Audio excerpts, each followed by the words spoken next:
récupération optimum se construit, c'est ce qui fait le plus défaut, la récupération aux athlètes de haut niveau, hein, c'est ce qu'il faut maîtriser en dernier, d'accord. Une fois que vous avez maîtrisé le cardio, une fois que vous avez maîtrisé tout ce qui est technique d'entraînement, de musculation, vous dominez bien l'intensité, une fois que vous avez maîtrisé votre rythme, une fois que vous avez maîtrisé votre alimentation, le plus dur à maîtriser, c'est la récupération.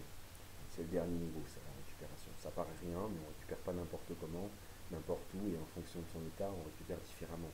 Alors en technique de récupération, vous avez des séries super longues, hein, avec travail en charge légère, des séries moins rapides, les exercices de musculation, sous forme de stretching, s'étirer avec des poids pour aller plus loin, des exercices aussi de respiration, on commence à voir respirer correctement pour récupérer, les exercices de sophrologie, tout ce qui est exercice mental, ce qui permet de rééquilibrer un petit peu.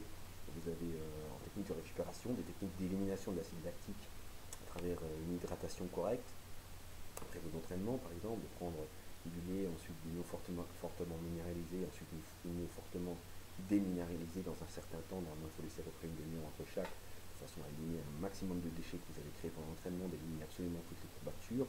Ça, c'est une technique aussi diététique de récupération active qui permet d'accentuer sa récupération. Voilà, donc vous avez vraiment, vraiment beaucoup de techniques de récupération, et rien que la récupération, c'est une pratique à part entière, à planifier.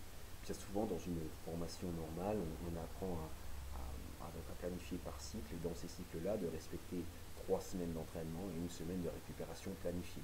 Ça veut dire que dans cette récupération, même si vous partez en vacances, ben, vous gérez votre récupération de façon à pouvoir revenir encore plus fort, encore meilleur que quand vous êtes parti.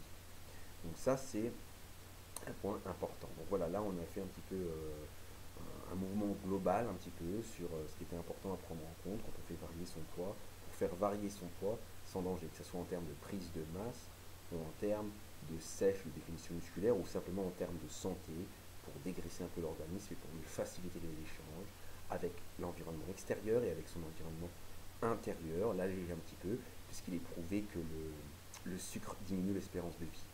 Merci à tous.